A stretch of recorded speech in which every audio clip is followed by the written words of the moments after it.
আসসালামু আলাইকুম। আশার মিনি কিচেনে সকল বন্ধুদের স্বাগত জানিয়ে শুরু করছি। আজকে আমি নিয়ে এসেছি ডিম আর পেঁয়াজ দিয়ে একটি নতুন রেসিপি, আর খুবই সহজ একটি রেসিপি। এই সাধারণ রেসিপিটি খেতেও কিন্তু অসাধারণ হয়, আর হাতে সময় কম থাকলে ঝটপট করে এভাবে বানিয়ে নিতে পারবেন। একবার বানালে কিন্তু বারবার বানাতে চাইবেন, আর গরম গরম ভাতের সঙ্গে খেতে কিন্তু অসাধারণ লাগে। তো চলুন রেসিপিটি দেখে নেওয়া যাক। আর যারা নতুন বন্ধু আমার ভিডিওটি দেখছেন, অবশ্যই আমার চ্যানেলটি সাবস্ক্রাইব করে আমার পাশে থাকবেন। এখানে একটা বাটির মধ্যে আমি একটা বড় সাইজের পেঁয়াজ কুচি করে কেটে নিয়েছি, আর পেঁয়াজগুলো দেখুন খুব পাতলা করে আমি কেটেছি। আর এই পেঁয়াজের মধ্যে আমি দুটো ডিম ভেঙে নিচ্ছি। তারপর দিয়ে দিচ্ছি 1 চামচ কাঁচা লঙ্কা কুচি, 2 চামচ ধনেপাতা কুচি, পরিমাণ মতো নুন, আর অল্প পরিমাণের গরম মশলা দিয়ে আমি একটা চামচ দিয়ে খুব ভালোভাবে ফেটিয়ে সব কিছু মিশিয়ে নেব।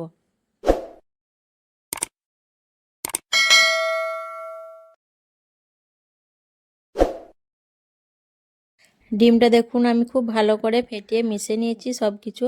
এখন আমি এটা সাইডে রেখে দেব। এখানে দেখুন একটা বাটির মধ্যে আমি নিয়ে নিচ্ছি 5 কোয়া রসুন, আর ছোট টুকরো 2 টুকরো আদা, আর একটা টমেটোর অর্ধেকটা আমি নিয়ে নিয়েছি, বড় সাইজের টমেটোর অর্ধেকটা নিয়েছি। দিয়ে এগুলো আমি শিলে বেটে নেব। 10 মিনিট পর দেখুন ডিমের মিশ্রণটা থেকে পেঁয়াজ থেকে অনেকটাই পানি ছেড়ে দিয়েছে। আর এর মধ্যে এখন আমি দিয়ে দিচ্ছি 4 চামচে 3 চামচ বেসন। এখন বেশি দেব না, পরে লাগলে দেব। আর দিয়ে দিচ্ছি হাফ চামচ হলুদ গুঁড়ো, আর হাফ চামচ লঙ্কা গুঁড়ো দিয়ে আমি সব কিছু খুব ভালোভাবে মিশিয়ে নেব। আপনারা চাইলে হাত দিয়ে মেখে নিতে পারেন, আমি কিন্তু হাত লাগাচ্ছি না, চামচ দিয়ে খুব ভালো করে মেখে নেব একটু সময় নিয়ে। দেখুন একটু সময় নিয়ে মেখে নিয়েছি আমি। আর এখানে কিন্তু আর বেসন লাগবে না, আমার 3 চামচ বেসনের মধ্যে হয়ে গেল। আর বেসন দিচ্ছি না, খুব বেশি বেসন দিলে কিন্তু ডিমের স্বাদটা অতটা থাকবে না। তাই এই বেসনের মধ্যে আমি খুব ভালো করে ডিমের মিশ্রণটা মেখে নিলাম। এখন আমি রান্নার দিকে চলে যাব। রান্নার জন্য আমি গ্যাসটা অন করে একটা কড়া বসিয়ে দিয়েছি, আর দিয়ে দিচ্ছি ছোট কাপে 2 কাপ সাদা তেল। আপনারা চাইলে সরষের তেল দিয়েও রান্নাটা করতে পারেন, আমি সাদা তেল দিয়েই করছি। দিয়ে তেলটা একটু ভালো করে গরম করে নেব। তেলটা ভালো করে গরম করে নেওয়ার পর আমি ডিমের মিশ্রণটা 1 চামচ করে এইভাবে গরম তেলের মধ্যে দিয়ে দিচ্ছি। এগুলো কোনো শেপ দেওয়ার দরকার নাই, এইভাবে দিয়ে দিলে হয়ে যাবে বড়ার মতো। যতগুলো ধরবে আমি দিয়ে দিচ্ছি। বড়াগুলো ভাজতে কিন্তু খুব বেশি সময় লাগবে না, আর যতগুলো ধরলো আমি দিয়ে দিলাম। দিয়ে নিচের দিকটা একটু হওয়ার অপেক্ষা করব, তারপর উল্টে পাল্টে বড়াগুলো ভেজে নেব। বড়াগুলো নিচের দিকটা কিছুক্ষণ হওয়ার পর আমি একবার পাল্টে নিচ্ছি। বড়াগুলো উল্টে পাল্টে দেখুন লাল করে ভেজে নিয়েছি, এখন তুলে নিচ্ছি। বাকি বড়াগুলো আমি একইভাবে গরম তেলের মধ্যে দিয়ে উল্টে পাল্টে ভেজে নেব। এই বড়াগুলো আমার ভাজা হয়ে গেছে, এখন তুলে নিচ্ছি। দিয়ে আমি কড়াটা পরিষ্কার করে নেব। কড়াটা পরিষ্কার করার পর আমি দিয়ে দিচ্ছি এই ছোট কাপে 1 কাপ সাদা তেল।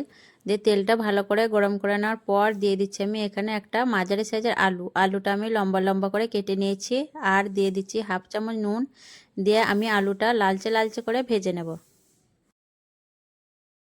আলুগুলো আমি লালচে করে ভেজে নিয়েছি। আর এখন দিয়ে দিচ্ছি বেটে রাখা আদা রসুন আর টমেটো পেস্ট, হাফ চামচ হলুদ গুঁড়ো, হাফ চামচ লঙ্কা গুঁড়ো, হাফ চামচ জিরে গুঁড়ো, হাফ চামচ ধনে গুঁড়ো, হাফ চামচ নুন।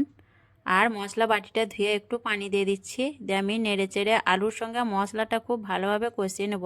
আর এখানে কিন্তু আমি আর পেঁয়াজ ব্যবহার করলাম না, যেহেতু বড়াগুলোর সঙ্গে বেশি করে পেঁয়াজ দেওয়া আছে। আমি খুব ভালোভাবে মশলা কষিয়ে নেব, যাতে মশলার কাঁচা গন্ধটা না থাকে। মশলাটা আমি 1 মিনিট মতো নাড়াচাড়া করে কষিয়ে নিয়েছি। এখন আমি ঢেকে দিয়ে আরও 1 মিনিট মশলাটা কষিয়ে নেব। 1 মিনিট লো ফ্লেমে ঢেকে রাখার পর আমি ফিরে এলাম, আর মশলা থেকে দেখুন তেল ছেড়ে দিয়েছে। আবারও আমি কিছুক্ষণ নেড়ে চেড়ে কষিয়ে নেব ভালো করে। আলু মশলা আমি খুব ভালো করে কষিয়ে নিয়েছি। ভালো করে কষিয়ে নেওয়ার পর আমি ঝোলের জন্য পানি দিয়ে দিচ্ছি। আর ঝোলটা একটু বেশি করেই দিতে হবে, যেহেতু বড়াগুলো দেওয়ার পর ঝোলটা টেনে নেবে। যে পরিমাণে ঝোল করতে চাইবেন তার ডবল কিন্তু ঝোলের জন্য পানিটা দিয়ে দেবেন।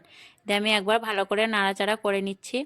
দিয়ে ঢেকে দিয়ে আমি 2 মিনিটের মতো রান্না করে নেব, যাতে আলুটা ভালোভাবে সেদ্ধ হয়ে যায়। ওইদিকে আলুটা সেদ্ধ হতে থাক, আর এইদিকে আমি আপনাদের বড়াগুলো দেখিয়ে দিচ্ছি। বড়াগুলো দেখুন কতটা লোভনীয় হয়েছে, আর এই বড়াগুলো খেতে কিন্তু খুবই মজার হয়। এই বড়াগুলো শুধু মুখেও খেতে পারবেন, আবার বিকেলে সন্ধ্যায় চায়ের সঙ্গেও খেতে পারবেন, আবার ভাতের সঙ্গেও খেতে পারবেন। তো এই বড়াগুলো খুবই খেতে মজা হয়। তো দেখলেন বড়াগুলো কতটা লোভনীয় হয়েছে। আবারও 2 মিনিট রান্না করার পর আমি ফিরে এলাম। দিয়ে আমি একবার নেড়েচেড়ে আলুগুলো দেখে নেব সেদ্ধ হয়েছে কিনা। আলু খুব ভালোভাবে সেদ্ধ হয়ে গেছে। এখন আমি দিয়ে দিচ্ছি খুব অল্প পরিমাণের গরম মশলা গুঁড়ো। আপনারা চাইলে না দিতেও পারেন, কিন্তু আমি দিলাম, খেতে ভালো লাগবে। তারপর ভেজে রাখা বড়াগুলো আমি একটা একটা করে দিয়ে দিচ্ছি। আমি কিন্তু এখানে সব বড়াগুলো দিচ্ছি না, মাত্র 5টা দিয়েছি, বাকিগুলো শুধু মুখে খাবে। যে তারপর আমি দিয়ে দিচ্ছি ধনেপাতা কুচি উপর থেকে। ধনেপাতা কুচি দেওয়ার পর আমি একটু নাড়াচাড়া করে মিশিয়ে নেব। দিয়ে আবার আমি ঢেকে দিয়ে 1 মিনিটের মতো রান্না করে নেব, তারপর আপনাদের দেখিয়ে দেব।